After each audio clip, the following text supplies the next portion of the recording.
Heartland Highways is made possible in part by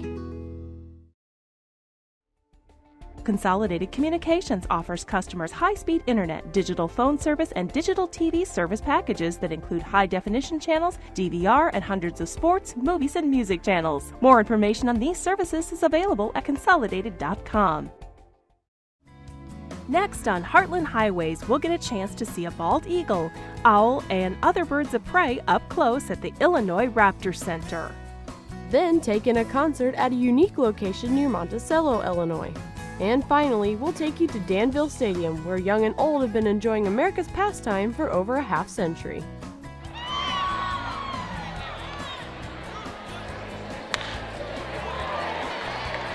This week's show promises to be a big hit. Don't go away.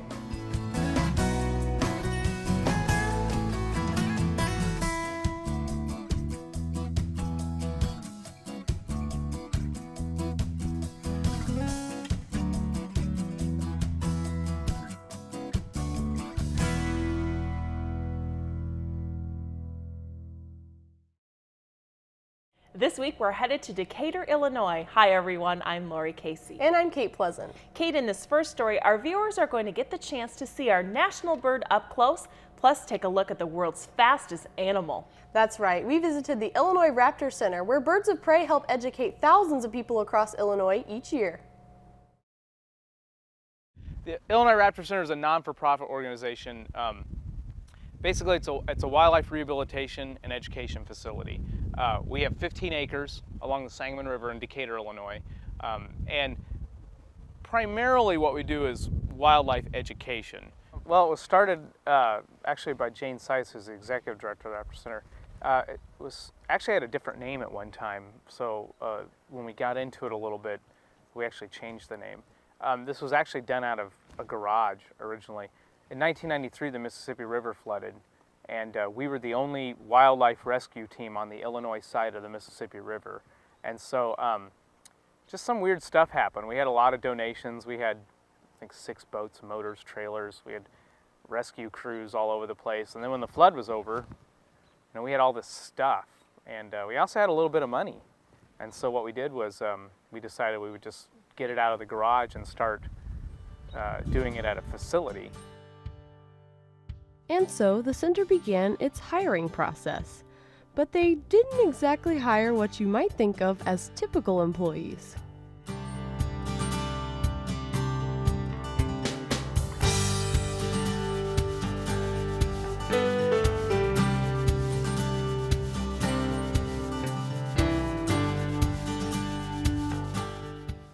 We have a staff of birds that we keep here, which I said is about 24 birds, and that ranges everything from small falcons to eagles.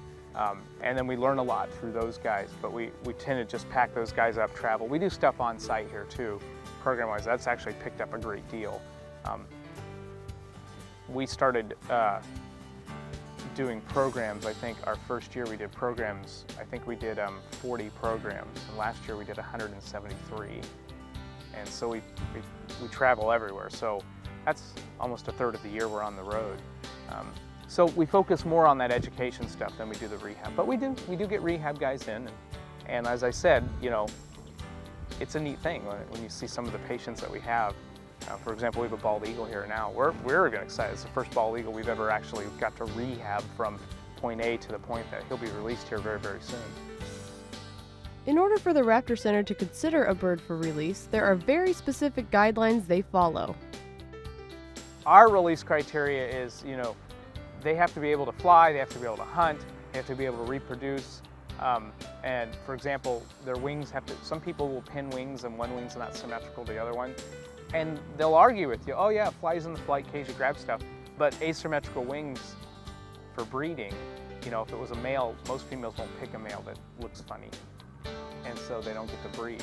They have to be perfect. Raptors are really, really awesome little athletes. And so they have to be able to do some maneuvering like you can't even imagine. Here's a bird that can take, well, I always say it's the jack of all trades but a master of none. So it has several different types of hunting styles that it goes through. Mainly what it does is what I call hunting from A to B, so it pounces down. So it drops from a high point down to a low point, pretty much just barreling into its prey. But it's more than their ability to maneuver that makes the raptors so special. Each has their own personalities, and each has their own each have their own little quirks. But they're all, all raptors are neat.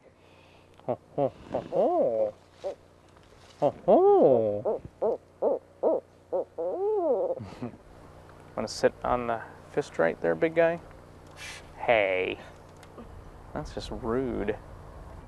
When I first started this job, I treated raptors more like chickens, but chickens have personalities too. I eventually learned that. And but I kind of viewed them as, well, they're just animals. But over the many, many years I've been doing this, you do kind of figure out that they do have personalities. They're not like mammals, they're not very affectionate. There are behaviors that come off as affection, but it's not affection. But they do know names, and they do know people, and I take a trip, I come back, and the eagles start calling and all kinds of, I don't know if it's excitement or they're like, oh boy, he's back. Or, I don't know exactly what it is, but they do know us and they do know strangers. Those personalities are on display when the birds are used in the center's Education on the Wing program, which uses live birds of prey to educate thousands each year with a focus on natural history and the dangers facing wildlife. In these programs, the Illinois Raptor Center reminds people to respect conservation laws and animals like these in the wild.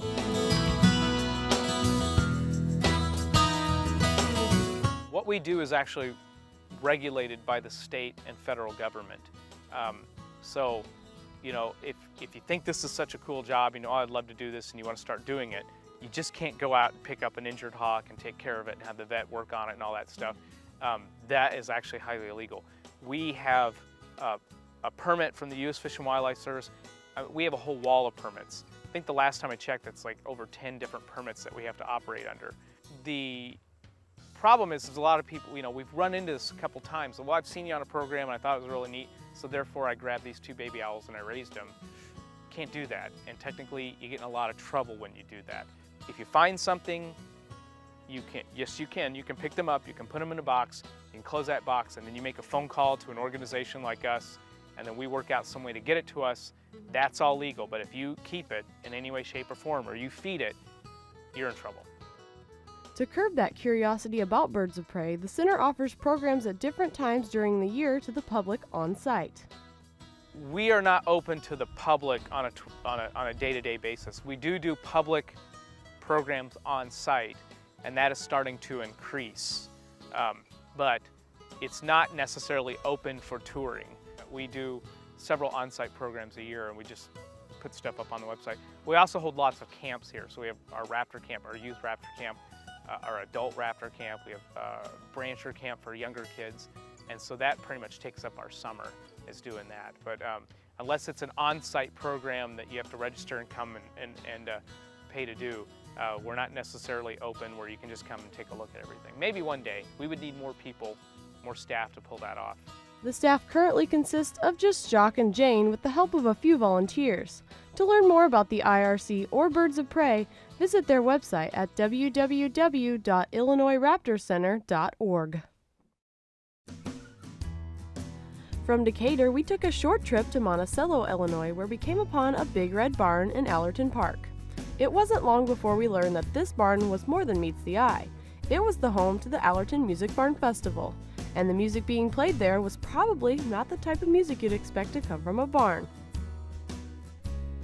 Well, the barn was built in, I believe, if the historians are correct, back in the late 19th century, early 20th century, not exactly sure. Built by Robert Allerton, and it was used as a barn.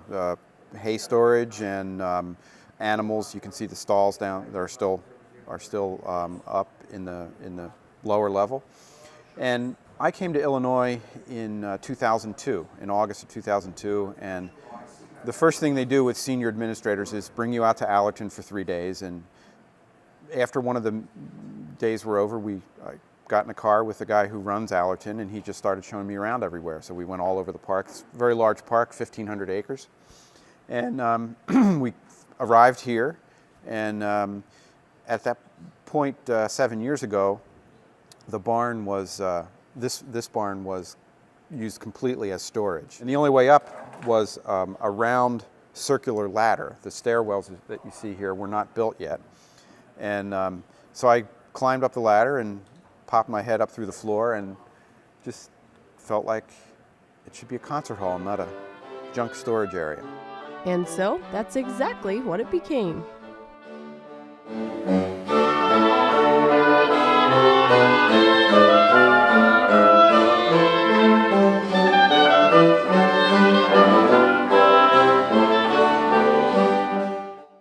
For nearly 5 years, the University of Illinois Music Department worked to convert the barn situated in Allerton Park near Monticello, Illinois, into usable space.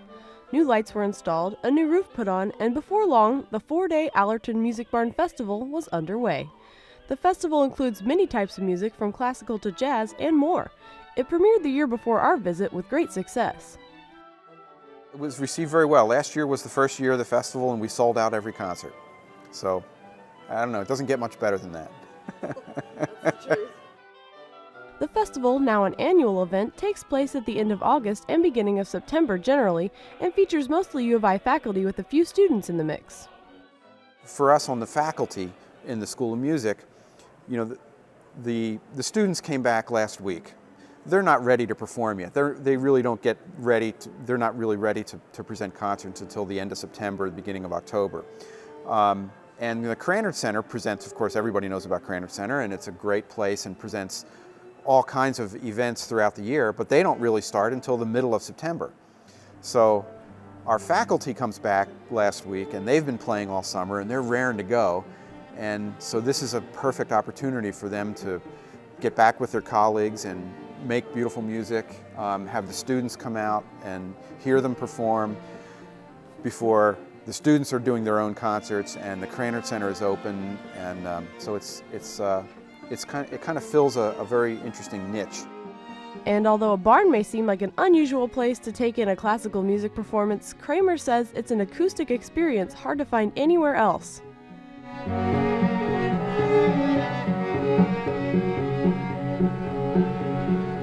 How they came about, the exact measurements, and you know, the cubic feet of airspace that are in here, which makes the acoustics such a beautiful sound.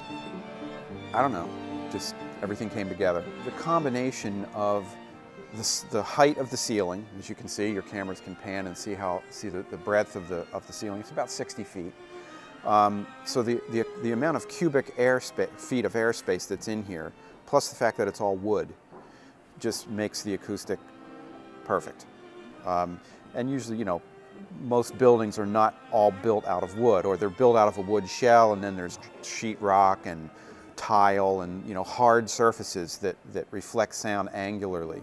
And because of the wood in here, the sound is very warm, and it's a beautiful sound.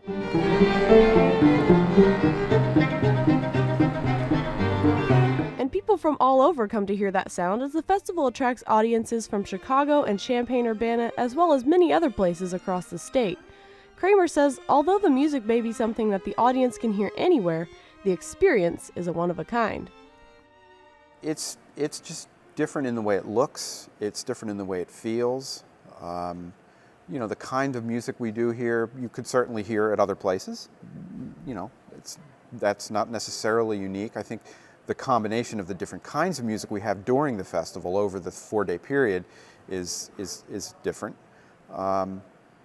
But it's coming out to this beautiful place. You know, the Allerton Road, the 2.5 miles down Allerton Road is iconic Middle America.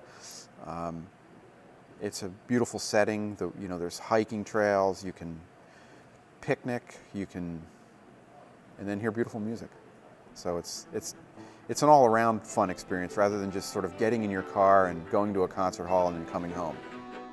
Adding to the one-of-a-kind experience is the barn's bistro-style food. After performances are over, festival goers are invited to the barn's lower level to take in catered goodies or to have their own picnic out on the grounds.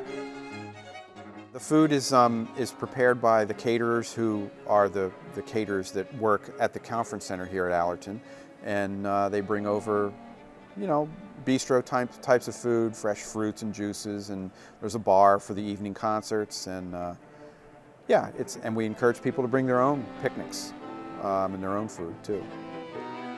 But when the show's over, you might wonder what the barn is used for. Kramer assured us that it doesn't sit vacant. Well, certainly in January and February, nothing. It's pretty cold in here. There have been, the 4-H clubs use it for some lectures downstairs, but pretty much up here, the concert space, the festival is the only thing. I think there has been a wedding or two in here, but other than that, that's the music festival is it. And it's been a real treat working with the structure and you know, just thinking about what it was used for, how it was originally built, and the guys who built it. You know, if you wanted to build a concert hall today to hold 200 people, you couldn't build it any better than these guys built this thing by hand in the 19th century.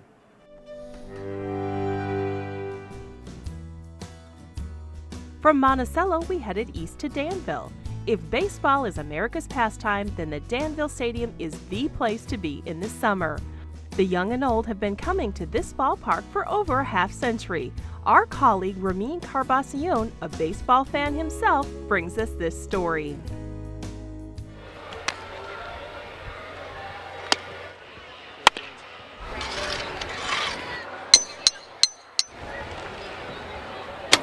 It is the place to be in the summertime.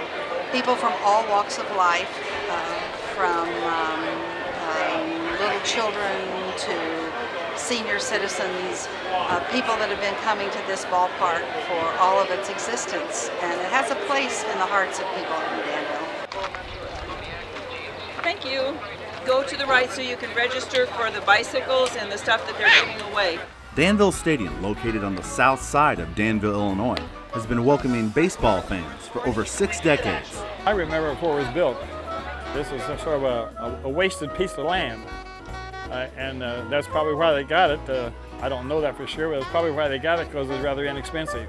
Because there was a dump out behind center field, which they burned garbage at night, so it wasn't the most pleasant place sometimes. And they built this right after the war in 1946. John Dowling of Watseka, Illinois, is a retired teacher. He has been coming to Danville Stadium since the very beginning. In fact, he has been to at least one game every year since the stadium's opening in 1946. The stadium was built with an agreement by Branch Rickey, who of course started the farm system as we know it today. Some area businessmen led by Kish Bookwalter met Mr. Rickey in Decatur, Illinois, and formed an agreement. If Danville would build a stadium, he would put a Brooklyn Dodger Farm Club in here, and indeed, that's what happened. They came home and the dream became a reality. In May of 1946, Danville Stadium opened its gates to baseball fans. And from 1946 to 1948, the Danville Dodgers called here home. When they announced that the Brooklyn Dodgers was coming here as a farm club, I said to my dad, I would like to be the bat boy.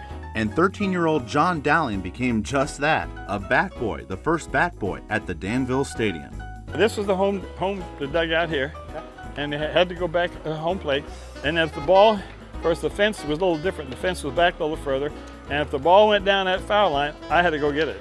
Or if it went down this foul line, left or right, I had to go get it. And one of the compounding problems was they had a knothole gang of setting bleachers down there, and they were quicker than I was. They get the ball, and they went over that. It was a wood fence. They went over that fence before I got there.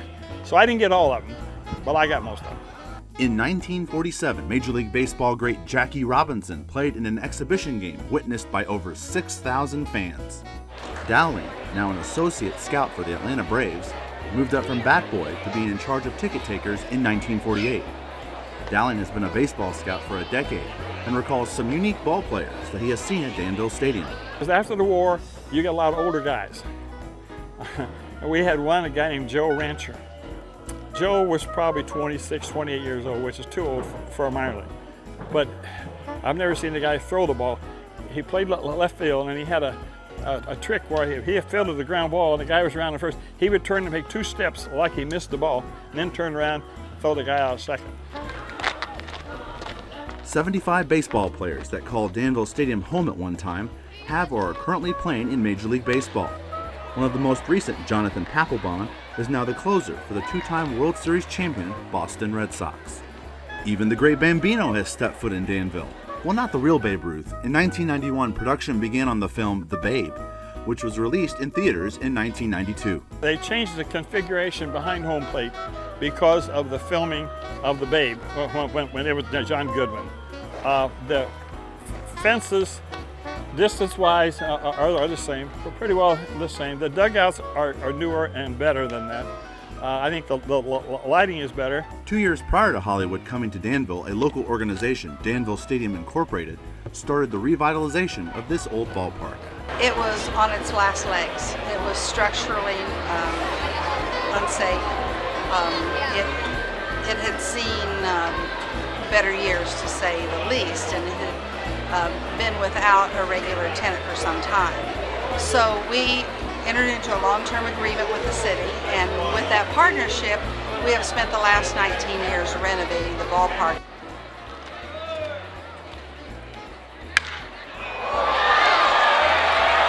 Today, Danville Stadium is host to local high school baseball teams, Danville Area Community College Baseball, and the Danville Dans of the Central Illinois Collegiate League.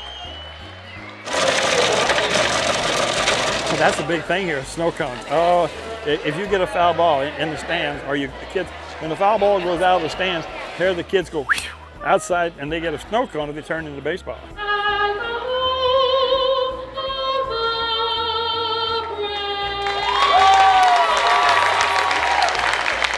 It is an old-time feel, and we keep it that way. Someone sings the national anthem. We don't have gimmicks and games on the field. If you walked into a ballpark in 1946 or you walked into this ballpark today, you would get pretty much the same feeling. It's a jewel. I think it's a great thing for Danville to have. It's an inexpensive recreation.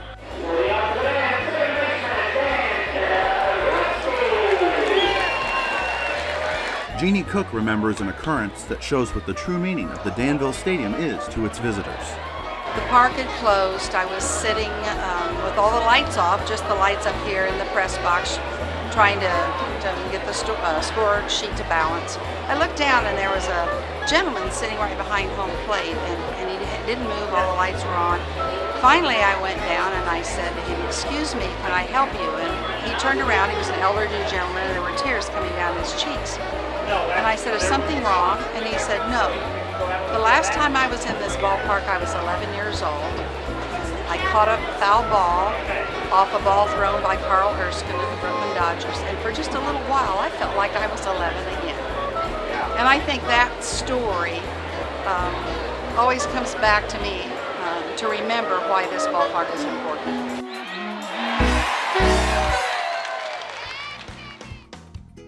Your adventure could end up right here on Heartland Highways. If you know a person we should meet or a place we should see in Illinois, Indiana, or Missouri, tell us about it.